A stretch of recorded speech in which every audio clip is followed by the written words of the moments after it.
happy you mentioned Liberia as an example, because you can have two countries with the exact same constitution, and one would be a great success and one would be a spectacular failure. And that's also the thing with South Africa. When the South African constitution was adopted in 1996 and the transition happened in 1994, it was globally celebrated as now it's going to be a free country and so forth. And the constitution was hailed as, people called it the most liberal, most democratic, most modern, most progressive constitution, all these buzzwords. But then the assumption was, if you have a great constitution, you can just put it on a country and it would be a great country.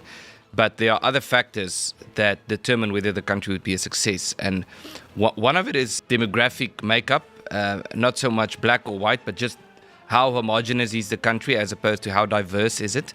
And a nation that is inhabited by a variety of nations naturally tends or leads to differences of opinion on matters of constitutionalism, how to interpret the constitution and so forth.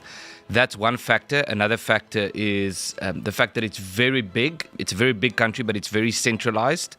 And then those in power in South Africa have been very actively, they have the strategy, they call it the National Democratic Revolution, which essentially means pretend that you are a liberal Democrat, but be a communist sort of behind the scenes, and try and use multi-party liberal democracy as a way of promoting communism. And that's exactly what they have been doing.